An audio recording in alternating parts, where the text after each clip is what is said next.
అందరికీ కూడా ముందుగా నమస్కారాలు తెలియజేసుకుంటూ దీక్ష దక్షతకు ముందు చూపుకి నిర్వచనం పట్టిసీమ ప్రాజెక్టు. ఏదైతే ఈవేళ మన తెలుగు బిడ్డ కేఎల్ రావు ఆనాడే చెప్పాడు, భారతదేశాన్ని కరువు కాటకాల నుంచి దుర్భిక్ష పరిస్థితుల నుంచి కాపాడగలిగేటువంటి శక్తి ఒక్క నదుల అనుసంధానానికి మాత్రమే ఉంది. ఒక గార్లెండింగ్ ఆఫ్ రివర్ ద్వారానే అది సాధ్యమవుతుందని మన తెలుగు బిడ్డ కేఎల్ రావు ఏదైతే ఆ రోజు చెప్పాడో ఆ కళలను ఆ భారతదేశంలో నిజం చేసినటువంటి నాయకుడు నారా చంద్రబాబు నాయుడు గారు. ఆ గోదావరి కృష్ణను అనుసంధానం చేసినటువంటి నాయకుడు నారా చంద్రబాబు నాయుడు గారు.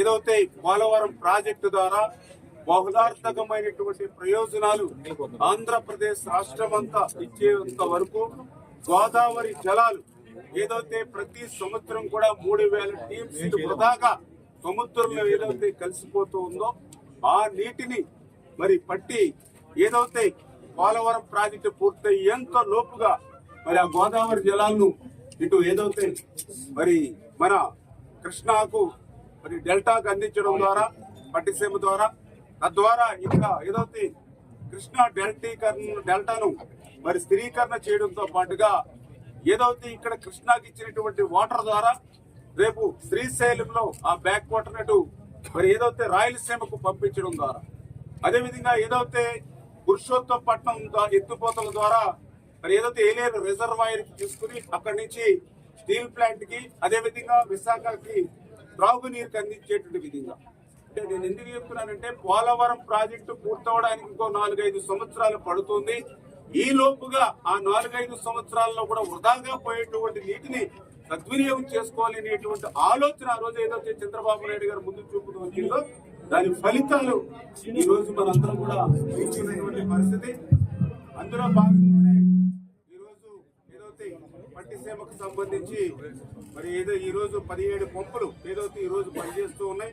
ఈ రోజు 6100 క్యూసెక్ నీరు ఈ రోజు ఏదైతే విడుదలవుతూ ఉంది కృష్ణా డెల్టాకు.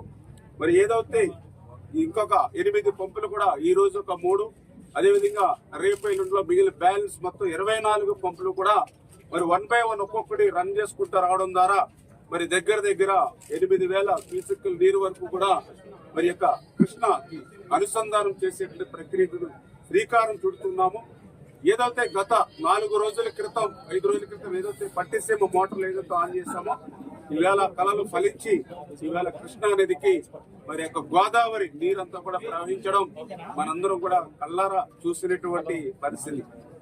ఈ రోజు ఏదైతే చంద్రబాబు నాయుడు గారు ముందు చూపుతారు, ఎందుకంటే ఆ రోజు 1300 కోట్ల రూపాయలు మన పట్టిసీమకు వెచ్చిస్తే 4 సంవత్సరాల్లో మరి ప్రతి సంవత్సరం కూడా యావరేజ్ ని కృష్ణా డెల్టాకు 10 లక్షల ఎకరాలకు సాగునీరు ఇవ్వడంతో పాటు దగ్గర 30 లక్షల మంది ప్రజలకు మరి త్రాగునీరు కూడా ఇవ్వాలని ఆలోచనతో ఏదైతే ఆ రోజు ఏదైతే పట్టిసీమను ఆయన రూపకల్పన చేస్తే ఆ రోజు జగన్మోహన్ రెడ్డి కూడా అసెంబ్లీలో ఇది పట్టిసీమ కాదు ఒట్టిసీమ అని చెప్పి ఆ రోజు ఎద్దేవా చేసినటువంటి జగన్మోహన్ రెడ్డి వేళ ఆంధ్రప్రదేశ్ రాష్ట్ర ప్రజలకు తెలుగు జాతికి కూడా ఆ రోజు ఆయన మాట్లాడిన మాటలకు ఇవాళ ప్రజలందరూ కూడా క్షమాపణ చెప్పాల్సిన అవసరం ఉంది.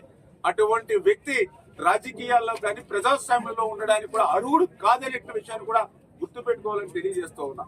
ఎందుకంటే ఆ రోజు 1300 కోట్ల రూపాయలు పట్టిసీమకు వెచ్చిస్తే ఆ 4 సంవత్సరాల్లోనే అంటే 2015-19 4 years 4 సంవత్సరాల్లో దగ్గర 300 టీఎంసీల నీరుని గోదావరి నీటిని మరి ఏదైతే కృష్ణాకి ఇవ్వడం ద్వారా మరి దగ్గర మరి 30 లక్షలు ఎకరాలకు ఆ రోజు సాగునీరు అందించి ఆ 4 సంవత్సరాల్లోనే 50,000 కోట్ల రూపాయలు ఆ రోజు మరి రైతులకు ఆదాయం వచ్చినటువంటి పరిస్థితి. అంటే మనం పెట్టింది 1300 కోట్ల రూపాయలు పట్టిసీమకి, మనం రైతుల ద్వారా ఆదాయాన్ని ఇచ్చింది 50,000 కోట్ల రూపాయలు. అంటే మరి ఈవేళ సంపదను సృష్టించడం అనేది చంద్రబాబు నాయుడు గారు ఎట్లా చేస్తారనేది పట్టిసీమ ఒక ఉదాహరణ అనే విషయాన్ని సందర్భంగా తెలియజేసుకుంటూ, అదేవిధంగా ఈ రోజు జగన్మోహన్ రెడ్డి లాంటి వ్యక్తి ప్రజాస్వామ్యంలో రాజకీయాల్లో ఉండడానికి అర్హుడు కాదని ఎందుకు చెప్తున్నామంటే ఏదో తెలుగుదేశం పార్టీకి సంబంధించి శాసనసభ్యులు కానీ మంత్రులు కానీ చెప్పట్లా, ఒక సమాజంలో బాధ్యతాయుతమైన వ్యక్తులుగా మేము మాట్లాడుతూ ఉన్నాం. ఏదైతే ఈవేళ కృష్ణా డెల్టా ఉంది, దగ్గర దగ్గర 30 లక్షల మంది ప్రజలు ఉన్నారు ఇక్కడ. 10-15 లక్షల ఎకరాల ఆయకట్టు ఉంది. మరి ఏదైతే ఈవేళ పట్టిసీమ కనుక లేకపోతే ఈ కృష్ణా డెల్టా పరిస్థితి ఏంటి? ఎందుకంటే ఇప్పటికే మేము ఈ నియోజకవర్గాల నుండి ప్రజల నుంచి విజ్ఞప్తులు వస్తూ ఉన్నాయి. మాకు ఇంకొక 4 రోజులు 5 రోజుల్లో మా చెరువులన్నీ కూడా మరి ఎండిపోతూ ఉన్నాయి. మాకు కనీసం త్రాగడానికి కూడా నీళ్లు లేనిటువంటి పరిస్థితి. ఆకుమళ్ళు వేసుకోవడానికి, పంటలు పండించడం తర్వాత సంగతి, ముందు మేము బ్రతకడానికి కూడా మాకు మంచినీళ్ళు లేవని చెప్పి ఈవేళ డెల్టా నుంచి ప్రజలందరూ కూడా గగ్గోలు పెడుతున్నటువంటి పరిస్థితి. మరి ఈవేళ ఏదైతే పులిచింతలు ఉంది మీ అందరికీ తెలుసు. ఏదైతే కృష్ణా నదికి వాటర్ రావాలని అంటే మరి అటు మరి ఇది ఆలిమెట్టి నిండుకుని, జోరాల నిండుకుని, శ్రీశైలం నిండుకుని, నాగార్జున సాగర్ నిండుకుని మరి కృష్ణా డెల్టాకి కిందకు వచ్చేయడానికి సాధారణంగా ఆగస్టు మరి ఫస్ట్ వీక్ సెకండ్ వీక్ పట్టేస్తున్నటువంటి పరిస్థితి మీ అందరికీ తెలుసు. మరి ఇటువంటి ఆలోచనతో మరి ఆ రోజు ఏదైతే అటు నాగార్జున సాగర్ కి దిగువన, ఏదైతే మన ప్రకాశం బ్యారేజ్కి ఎగువన ఏదైతే ఈ యొక్క పులిచింతల మరి రిజర్వాయర్ ని మనం అక్కడ ఏర్పాటు చేసుకోవడం ద్వారా ఆగస్టు వరకు కూడా కృష్ణా వాటర్ వచ్చేటువంటి పరిస్థితి ఉండట్లేదు. కాబట్టి ప్రతి సంవత్సరం కూడా ఒక 30-35 టీఎంసీల నీరుని ఆ పులిచింతల్లో రిజర్వ్ చేసుకుని ఏదైతే ఈ యొక్క ఖరీఫ్ సీజన్ కి సంబంధించి ఈ యొక్క జూలై నెలలో ఆ యొక్క కృష్ణా డెల్టాకు డ్రింకింగ్ వాటర్ ఇవ్వడానికి, అదేవిధంగా ఆకుమళ్ళు కూడా కొద్దిగా ఎర్లీగా తీసుకొచ్చి ఖరీఫ్ ని కాపాడుకోవడానికి పులిచింతల్లో ఎప్పుడు కూడా మరి బ్యాలెన్స్ వాటర్ ని రిజర్వాయర్ లో పెడుతూ ఉన్నాం. కానీ ఈ సంవత్సరం జగన్మోహన్ రెడ్డి విధ్వంసానికి ఆ పులిచింతలు కూడా బలైపోయినటువంటి పరిస్థితి. గత 5-10 సంవత్సరాల్లో చూస్తే ఎప్పుడు 30-35 టీఎంసీలు రిజర్వ్ ఉన్నటువంటి పులిచింతల్లో ఈ రోజు 1/2 టీఎంసీ నీరు కూడా లేదు అని అంటే కేవలం జగన్మోహన్ రెడ్డి తన రాజకీయాల కోసం, మన ఎన్నికల కోసం అతని శాసనసభ్యులు ఇష్టానుసారంగా మరి ఆ వాటర్ అంతా కూడా డైవర్ట్ చేసేసుకుని ఈవేళ 1/2 టీఎంసీ నీరు కూడా అక్కడ నిలవలేకుండా పులిచింతల్లో ఉంచినటువంటి స్థితిలో మరి ఇటు కృష్ణా డెల్టాకి త్రాగునీరు, అదేవిధంగా సాగునీరు లేనటువంటి పరిస్థితుల్లో నిజంగా ఇప్పుడు ఈ పట్టిసీమ వాటర్ కనుక ఇక్కడికి రాకపోతే కృష్ణా డెల్టా ప్రజలు వలస వెళ్ళేటువంటి పరిస్థితి ప్రమాదం ఉండేది. చేత ప్రజాస్వామ్యంలో ప్రజలకు ఉపయోగపడేటువంటి విధంగా మన పనితీరు ఉండాలి తప్ప ప్రజల్ని ఇట్లా భక్షించేటువంటి విధంగా పరిపాలన ఉండకూడదు. అందుకే ఈ రోజు చంద్రబాబు నాయుడు గారు తన ముందు చూపుతో, దూరదృష్టితో ఇటువంటి ఏదైతే పట్టిసీమ లాంటివి, పురుషోత్తం లాంటివి ఎత్తుపోతలు తీసుకున్నారు. కాబట్టి ఈ రోజు ఏదైతే ఈ యొక్క డెల్టా స్థిరీకరణతో పాటు పోలవరం పూర్తయ్యేంత వరకు కూడా కనీసం ఈ యొక్క గోదావరి జలాల్ని మరి వేళ ఆంధ్రప్రదేశ్ రాష్ట్రం అంతా కూడా వినియోగించేటువంటి పరిస్థితికి తీసుకెళ్తున్నామని చెప్పి మీ ద్వారా తెలియజేసుకుంటూ, మరి ఏదైతే ఇప్పుడు కూడా మేము ఏదైతే ఈ యొక్క గోదావరి వరద నీరు ఏదైతే ఉందో ఇప్పుడు మన కృష్ణాలో 8.6 లెవెల్ కి ఈ రోజు ఉండడం జరిగింది. ఏదైతే కెనాల్స్ లోకి మనం ఇంకా కింద ఏదైతే చేయాలని అంటే దగ్గర దగ్గర ఇంకా 12 వరకు కూడా అక్కడ లెవెల్ రావాల్సిన అవసరం ఉంది. ఈ రోజు రేపట్లో ఇంకా ఆ లెవెల్ పెరిగితే ఎల్లుండ కల్లా ఆ 12 రీచ్ అవుతుందని అనుకుంటూ ఉన్నాం. ఆ రీచ్ అవుతే ఎల్లుండి కూడా మళ్ళీ ఏదైతే ఈ యొక్క కృష్ణా డెల్టా క్రింద ఏదైతే ఆయకట్టు ఉందో ప్రజలు ఎవరైతే ఉన్నారో వాళ్ళకి సాగునీరు, త్రాగునీరు అందించేటువంటి విధంగా కెనాల్స్ ని కూడా మేము రిలీజ్ చేస్తామని చెప్పేసి కూడా ఈ సందర్భంగా తెలియజేసుకుంటూ, ఈ రకంగా ఒక ముందు చూపుతో, దూరదృష్టితో ప్రజల దాహార్తిని తీర్చేటువంటి విధంగా మరి యొక్క పట్టిసీమకు రూపకల్పన చేసినటువంటి చంద్రబాబు నాయుడు గారికి కూడా మరొక్కసారి మనందరి తరఫున హృదయపూర్వకమైన ధన్యవాదాలు తెలియజేసుకుంటున్నాం. అందరికీ తెలుసు, దేశం మొత్తం మీద ఎంతో మంది ప్రధానులు అనుకునే విధంగా నదుల అనుసంధానం ఒక రాష్ట్ర ముఖ్యమంత్రి చేతిలో, అది కూడా విడిపోయిన రాష్ట్రంలో 2014 నుంచి జరగడం మనందరం చూసాం. అటువంటి పట్టిసీమ మన కృష్ణా డెల్టా ప్రాంతానికి ఆయువు పొట్టైన పట్టిసీమని గత ప్రభుత్వ కాలంలో దాన్ని ఎందుకు పనికిరాని విధంగా తయారు చేశారు. వాళ్ళ కృష్ణా డెల్టా నిజంగా ఎండిపోయే పరిస్థితి, తాగునీరుకి కూడా సౌకర్యం లేని పరిస్థితిలో ఇవాళ మళ్ళీ చంద్రబాబు నాయుడు గారి ప్రభుత్వంలో మన రామానాయుడు గారు ఇరిగేషన్ మంత్రిగా ఉండి మళ్ళీ పట్టిసీమను 17 మోటార్లు ఓపెన్ చేసి మన డెల్టాకి మంచినీళ్లు, సాగునీరు ఇచ్చినందుకు ముందుగా చంద్రబాబు నాయుడు గారికి, అంతేకాకుండా మంత్రివర్గానికి రామానాయుడు గారికి ధన్యవాదాలు తెలుపుతాను.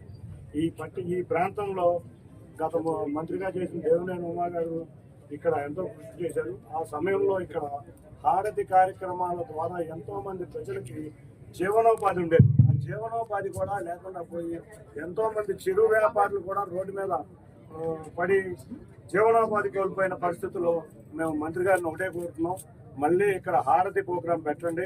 ఇక్కడ కలకల లాంటిది టూరిజం తప్పకుండా అందరికీ జీవనోపాధి అయినటువంటి హారతి ప్రోగ్రాం కూడా మీరు దయవుంచి చంద్రబాబు నాయుడు గారి దగ్గర దృష్టికి తీసుకెళ్లి మొదలు పెట్టాలని మేము అందరం కూడా వెళ్ళి కోరటం జరుగుతుంది.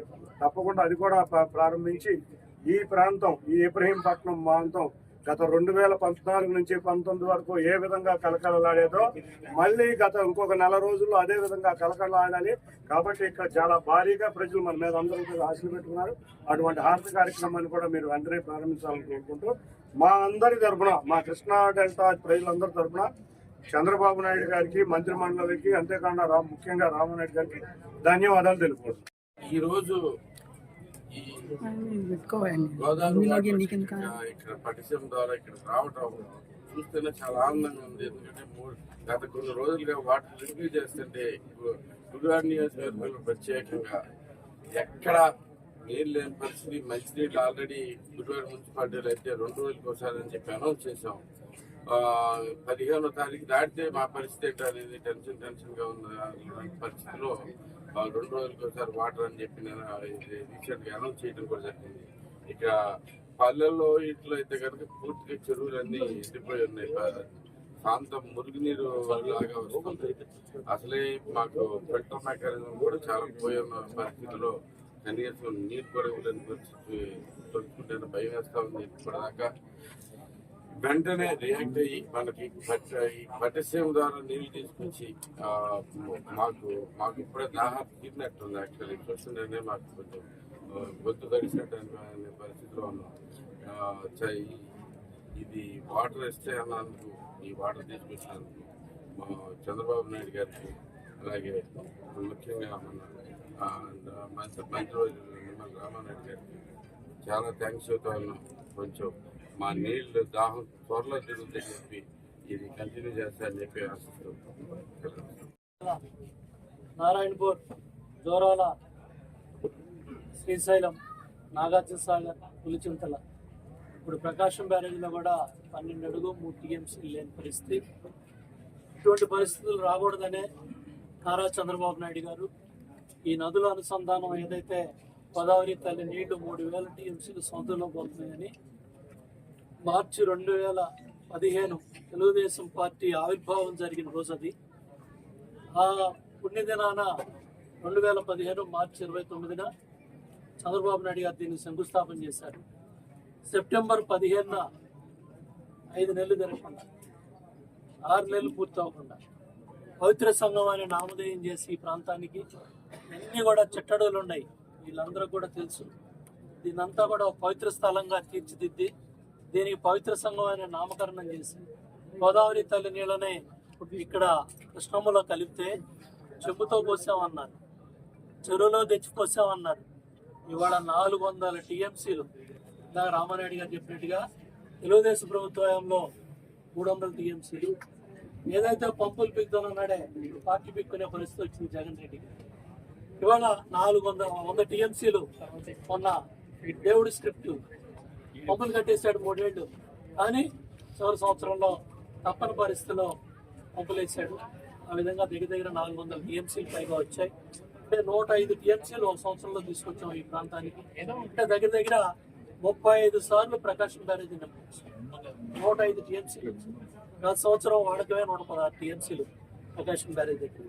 కాబట్టి వాళ్ళ గోదావరి తల్లి నీళ్లు సముద్రంలోకి వెళ్ళే నీళ్ళని దార్శనికుడు నారా చంద్రబాబు నాయుడు గారు ముందు చూపుతో పోలవరం పూర్తయ్యే లోపల ఈ నీళ్లు ఈ ప్రాంతంలో రైట్ కెనాల్ ద్వారా పోలవరం రైట్ కెనాల్ ద్వారా తెద్దాం, పోలవరం లెఫ్ట్ కెనాల్ ద్వారా పురుషోత్తపట్నం తెద్దాం. ఆ నీళ్ళు ఇస్తే NGT కేసుల్లో పెట్టి 5 ఏళ్ళు ఆ పంపులు ఆన్ చేయలేదు. నిన్నే మొన్న రామానాయుడు గారు పట్టిసీమ, పురుషోత్తపట్నం, అట్లాగే పుష్కర, తాడిపూడి ఈ 4 స్కీములు కూడా ఓపెన్ చేసి ఇవన్నీ కూడా తెలుగుదేశం ప్రభుత్వంలో నారా చంద్రబాబు నాయుడు గారు ముఖ్యమంత్రిగా ఉండగా ఈ నిర్మాణం చేసిన లిఫ్ట్లన్నీ కూడా మెట్ట ప్రాంతాలని కృష్ణా డెల్టా, గోదావరి డెల్టాని కాపాడుతున్నాయి. అంతేకాకుండా మెట్ట ప్రాంతం చూడండి, వాళ్ళ కొల్లూరు కావచ్చు, గుంటూరు కావచ్చు, గన్నవరం కావచ్చు, నూజివీడు కావచ్చు, దెందులూరు కావచ్చు, మొత్తం ఈ మెట్ట ప్రాంతం గోదావరి కృష్ణా ప్రాంతం అంతా కూడా బ్రహ్మాండంగా ఈ పట్టిసీమ నీళ్లతో ముందుకెళ్తా ఉంది. తప్పకుండా మనకి ఇప్పుడే సోదరుడు చెప్పాడు, గుడివాడ గుట్కాగాడు ఎప్పుడు చూడలే ఈ ప్రాంతాన్ని. ఇవాళ రాము వచ్చి ఆ నీళ్ల కోసం తాగడానికి కూడా నీళ్ళు లేవని ఆ ప్రాంత రైతాంగం పడతా ఉన్న బాధలను చూసి వచ్చి ఇవాళ నాకు నీళ్లు తాగినంత తృప్తిగా ఉంది చంద్రబాబు నాయుడు గారు చేసిన పని అని ఇవాళ గుడివాడ ప్రాంతానికి తాగునీరు సాగునీరు తీసుకెళ్ళడానికి ఈ ప్రాంతానికి వచ్చాడు. అట్లాగే ఈ వారంలోనే రామారెడ్డి గారు చెప్పారు కృష్ణా డెల్టా కూడా నీళ్లు వదులుతామని.